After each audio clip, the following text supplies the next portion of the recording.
السلام علیکم ورحمۃ اللہ وبرکاتہ۔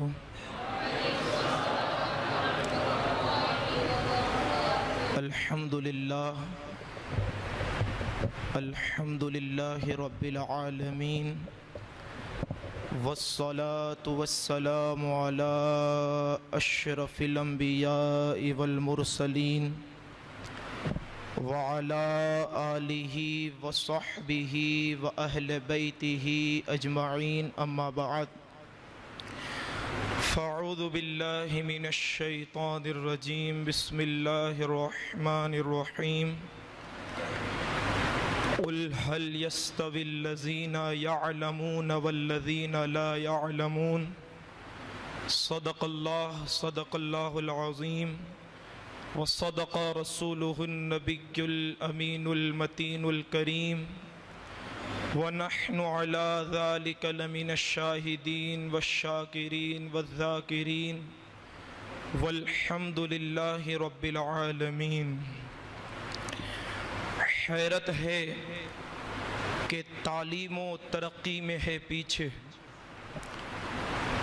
حیرت ہے کہ تعلیم و ترقی میں ہے پیچھے، جس قوم کا آغاز ہی اقرا سے ہوا تھا، جس قوم کا آغاز ہی اقرا سے ہوا تھا، اور یا رب دل مسلم کو وہ زندہ تمنا دے، یا رب دل مسلم کو وہ زندہ تمنا دے، جو قلب کو گرما دے، جو روح کو تڑپا دے، اور پھر وادی فارا کے ذروں کو چمکا دے، پھر وادی فارا کے ذروں کو چمکا دے، پھر شوق تماشا دے، پھر ذوق تقاضا دے، اور محروم تماشا کو پھر دیدائے بینا دے، محروم تماشا کو پھر دیدائے بینا دے، جو کچھ دیکھا ہے میں نے اوروں کو بھی دکھلا دے، جو کچھ دیکھا ہے میں نے اوروں کو بھی دکھلا دے، اور یہی ہے آرزو کہ تعلیم قرآن عام ہو جائے، یہی ہے آرزو کہ تعلیم قرآن عام ہو جائے، ہر پرچم سے اونچا پرچم اسلام ہو جائے، ہر پرچم سے اونچا پرچم اسلام ہو جائے۔ محترم احبہ، میں نے جس آیت مبارکہ کو آپ کے سامنے تلاوت کرنے کا شرف حاصل کیا ہے، اس کے تحت کچھ معروضات پیش کرنے سے قبل مصطفیٰ جان رحمت، شمع بزم ہدایت، کعبے کے بدر الدجا، طیبہ کے شمس الضحیٰ، نوشہ بزم جنت، دانائے سبل، ختم الرسل، کونین کے والی، خسرو خوباں، سیاح لامکاں، حادث انسو جاں، مکی سردار، مدنی تاجدار، دونوں عالم کے مالک و مختار، یعنی جناب احمد مجتبی محمد مصطفیٰ، ارواحنا فداک صلی اللہ تعالی علیہ وسلم کی بارگاہ ناز میں اپنی محبتوں اور عقیدتوں کا نذرانہ پیش کرتے ہوئے بآواز بلند درود و سلام کا نذرانہ پیش فرمائیں۔ پڑھی اللہم صلی علی سیدنا و مولانا محمد عربی صلی اللہ علیہ وسلم، صلاة و سلام علیکہ یا سید یا آقائی یا رسول اللہ، صلاة و سلام علیکہ یا حبیب اللہ صلی اللہ علیہ وسلم۔ مجھ سے پیشتر عزیزم حضرت علامہ و مولانا سید محمد الطاف میاں باپو شیرازی توبہ کے حوالے سے ایک دل آویز اور دل کو دہلانے والی اور ذہنوں کو خدا کے قرب کی جانب بڑھانے والی ایک مفصل تقریر ہم نے سماعت کی۔ اللہ کے حضور یہی دعا کرتے ہیں کہ اللہ مجدہ الکریم ہمیں بھی سچی توبہ کی توفیق اس عظیم رات میں کرنے کی توفیق نصیب فرمائے۔ حضرات محترم، میں اس مبارک رات میں چند ساعتوں کے لیے آپ کی سماعتوں کے حوالے حاضر آیا ہوں، اور ایک اچھوتا اور سب سے انوکھا عنوان اس شب میں لے کر آیا ہوں، کیونکہ اس عنوان کی قوم مسلم کے لیے اکثر ضرورت ہے، اور اگر اس عنوان پر گفتگو نہ کی جائے تو قوم مسلم آج جو زوال کی جانب جا رہی ہے، یہی ذہن کہتا ہے کہ وہ پھر اور بڑھتی جائے گی۔ حضرات محترم، قرآن مجید کی ایک مشہور آیت کریمہ کہ اللہ رب العزت ارشاد فرماتا ہے قُلْ هَلْ يَسْتَوِي الَّذِينَ يَعْلَمُونَ وَالَّذِينَ لَا يَعْلَمُونَ، اے محبوب تم فرما دو کہ علم والے اور جاہل برابر نہیں ہو سکتے۔ اس آیت مبارکہ میں اللہ رب العزت نے علم داں لوگوں کی تخصیص جہلا سے فرما دی کہ کبھی بھی کسی موقع پر، کسی پلیٹ فارم پر، کسی جگہ عالم اور جاہل کبھی ایک طرح کا نہیں ہو سکتا، کیونکہ علم کا اپنا ایک مقام ہے، علم کی اپنی ایک شان ہے، علم کا اپنا ایک وقار ہے، علم کی اپنی ایک عزت ہے کہ جس کو یہ نصیب ہوتا ہے اللہ رب العزت اس عزت والے علم کے صدقے اس کو بھی عزت والا بنا دیتا ہے، اس شان والے علم کے صدقے اللہ اس کو بھی شان والا بناتا ہے، اس عظمت والے علم کے صدقے اللہ اس کو بھی عظمت والا بناتا ہے۔ حضرات محترم، اگر کسی قوم کو آپ آسمان میں چمکتے ہوئے چاند کی طرح روشن پاؤ تو تم اس قوم کو دیکھنا تو لوگ کہیں گے کہ اس کے پاس مال زیادہ ہے اس لیے وہ عروج پذیر ہے، چاند کی طرح چمک رہی ہے، اس کے پاس شہرت ہے اس وجہ سے وہ چمک رہی ہے، اس کے پاس جو ہے ترقی ہے اس وجہ سے وہ چمک رہی ہے، لیکن یہ آپ کے سارے دعوے کھوکھلے ہیں۔ مجھ اشرفی کا یہ کہنا ہے کہ جس قوم کو تم ستارے اور چاند اور سورج کی طرح چمکتے دیکھو اس قوم کو ذرا دیکھ لو، وہ تعلیم کے اندر سب سے آگے تم کو نظر آئے گی، اور جس قوم کو تم زوال کی جانب دیکھو، قدموں میں رونتا ہوا دیکھو، لوگوں کی جانب، لوگوں کی نظروں میں گرتا ہوا دیکھو، پستی کا شکار جس قوم کو دیکھو تو سمجھ جانا نہ اس کے پاس تعلیم ہے نہ اس کے پاس تربیت ہے۔ محترم حضرات، انسانی زندگی میں تعلیم کی ضرورت و اہمیت ایک مسلم حقیقت ہے، اور اس کی تکمیل